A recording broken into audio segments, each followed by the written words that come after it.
Tabe selamat lingkungan latai, salam sujud karendem melempang. Assalamualaikum warahmatullahi wabarakatuh. Salam sejahtera untuk kita semua. Saudara, kita bertemu dalam materi mengenal jenis-jenis bilangan dalam mata kuliah matematika dasar, program studi pendidikan guru sekolah dasar di Fakultas Dharma Acara Institut Agama Indo Negeri Tampung Penyang, Palangkaraya. Dalam kesempatan ini kita akan membahas materi yang referensinya sudah pernah kita berikan kepada saudara semua, yang sudah kita upload di dalam Google Classroom kita. Materi ini hanya akan menjelaskan pokok-pokok yang sudah tertera di dalam materi dan silabus tersebut.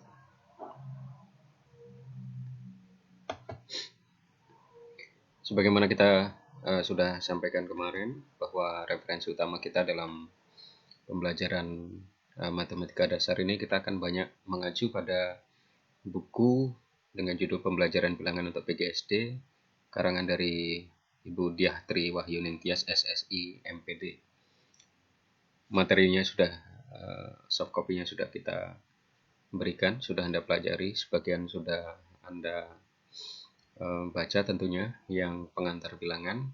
Nah, kesempatan ini kita akan membahas lebih lanjut terkait dengan pengenalan berbagai jenis bilangan yang ada di dalam matematika. Ya, kita masih ingat ya, di bagian awal dari pertemuan kita sudah membahas tentang perbedaan antara bilangan dan angka. Bagian pertama kita membahas perbedaan bilangan. Pada pertemuan sebelumnya kita sudah membahas tentang perbedaan antara bilangan dan angka. Ya, sekedar mengulang saja bahwa selama ini dalam kehidupan sehari-hari, masyarakat atau kita bahkan memahami antara bilangan dengan angka itu seperti sesuatu yang sama, padahal sesungguhnya dalam matematika terdapat perbedaan antara bilangan dan angka. Anda sudah mempelajarinya bahwa sebenarnya di dalam matematika yang dimaksud dengan bilangan itu adalah konsep abstrak dalam matematika yang digunakan untuk pencacahan dan pengukuran. Jadi sebenarnya yang disebut bilangan itu adalah sebuah konsep yang abstrak, ya, konsep yang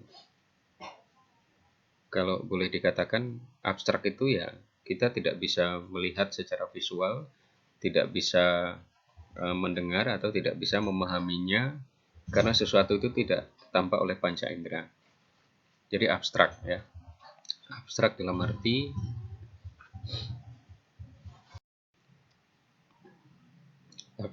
arti konsep matematika tersebut tidak bisa sekali lagi kita lihat dengan panca indera biasa. Kita tidak bisa melihatnya. Nah, disinilah kemudian muncul konsep yang disebut dengan bilangan, di mana bilangan itu adalah konsep abstrak dalam matematika yang digunakan untuk pencacahan dan pengukuran. Istilah ini mungkin sesuatu yang sudah biasa untuk kita ya. Ada istilah pencacahan. Jadi pencacahan itu istilah lain yang sering kita dengar adalah sensus. Kalau kita mendengar ada istilah sensus penduduk misalnya oleh Badan Pusat Statistik, jadi istilah sensus itu bahasa Indonesianya disebut dengan pencacahan. Ya, mencacah itu artinya menghitung. Ya, jadi kalau kita menghitung 1, 2, 3, 4, 5, 6, 7 dan seterusnya. Misalnya dalam anggota keluarga kita ditanya pada saat sensus berapa jumlah anggota keluarganya, atau berapa jumlah siswa di kelas PGSD ini. Kalau kita menghitung 1, 2, 3, 4, 5, 6 dan seterusnya, itu sebenarnya istilah bahasa Indonesianya adalah mencacah. Jadi menghitung ya.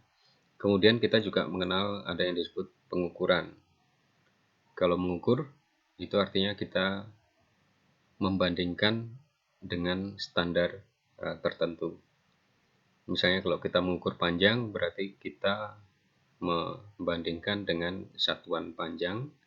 Misalnya kalau di dalam matematika kita mengenal ada satuan itu meter, kemudian ada berat satuannya adalah kilogram misalnya, atau gram.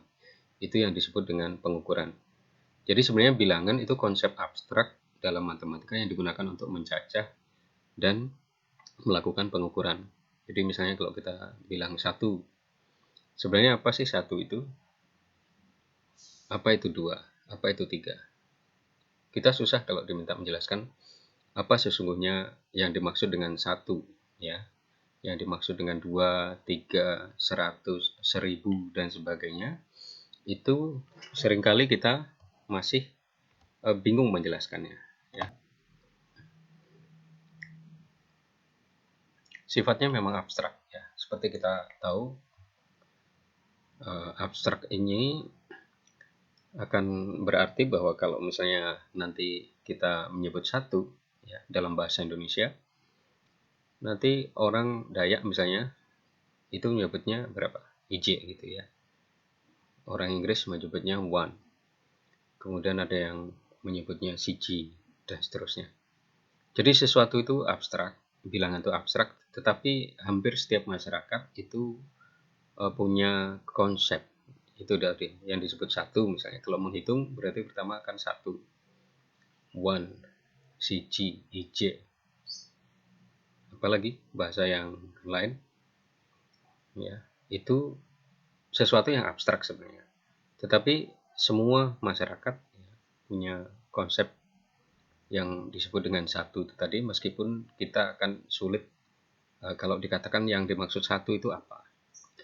Nah, tetapi kemudian yang dilakukan adalah orang membuat simbol, ya, mempunyai simbol atau lambang yang kemudian disepakati kalau misalnya simbol tertentu itu melambangkan 1, simbol tertentu melambangkan 10 misalnya.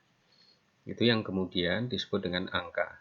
Makanya kemudian kita mengenal ada istilah angka Romawi, ya, misalnya. Kemudian ada angka Arab, ada angka dalam Hindu misalnya, kemudian ada angka dalam Ibrani atau suku-suku bangsa yang lain. Nah, yang paling sering kita gunakan dalam kehidupan kita di matematika sekarang itu yang tersisa di modern ini biasanya adalah angka Romawi, kemudian ada angka Arab. Anda tahu kalau angka Romawi ini, ya, sebagaimana yang sudah Anda pelajari sebelumnya di bagian mengenal angka dan bilangan, angka Romawi sampai sekarang masih kita gunakan terutama pada saat penulisan, ya, karya ilmiah atau hampir semua hal yang terkait tata tulis di dalam kehidupan kita. Angka Romawi itu digunakan di bagian depan, ya, bukan hanya bagian depan, bahkan hampir seluruh bagian. Kalau bagian depan karya tulis misalnya, bagian dari halaman, pengesahan, kemudian ada sampul, ada halaman kata pengantar, daftar isi, bagian-bagian pendahuluan di depan sebuah karya tulis biasanya itu menggunakan angka Romawi, biasanya angka Romawi kecil, ya. Begitu juga nanti judul bab, misalnya bab 1, bab 2, bab 3 dan seterusnya itu masih digunakan angka Romawi. Nah, jadi sebenarnya bilangan itu apa? Bilangan adalah konsep abstrak dalam matematika yang digunakan untuk pencacahan dan pengukuran. Karena sifatnya abstrak, lalu kemudian diberikanlah simbol, ya, yang mewakili bilangan itu. Contohnya, ya, kalau konsep bilangan 1, ya, konsep bilangannya adalah 1. Itu sebuah konsep. 1 itu sebuah konsep. Ya. Kalau ditulis dalam angka Romawi, maka kita tahu, ya, angka Romawinya itu seperti ini. Kalau angka Romawi kita tahu ada Romawi kecil, ada Romawi besar. Angka 1 Romawinya begini. Kalau kemudian pakai Romawi kecil seperti huruf I begini, ya. Kita tahu ini adalah angka Romawi. Nah, kalau dalam angka Arab, ya, konsep satu yang abstrak tadi disimbolkan dengan angka ini. Ya, angka Arab ini atau angka modern 1 dianggap sama ya. Jadi pada dasarnya ada perbedaan bilangan dan angka yang harus kita pahami bahwa nanti aplikasinya di dalam matematika ya ini menjadi sangat jelas karena nanti di dalam matematika ada beberapa konsep yang menggunakan istilah bilangan ya tetapi tidak bisa digantikan istilah itu dengan angka. Misalnya nanti kalau ada jenis bilangan itu kita akan mengenal konsep bilangan bulat, bilangan cacah ya, bilangan prima. Itu harus menggunakan istilah bilangan ya. Tidak bisa menggunakan istilah angka.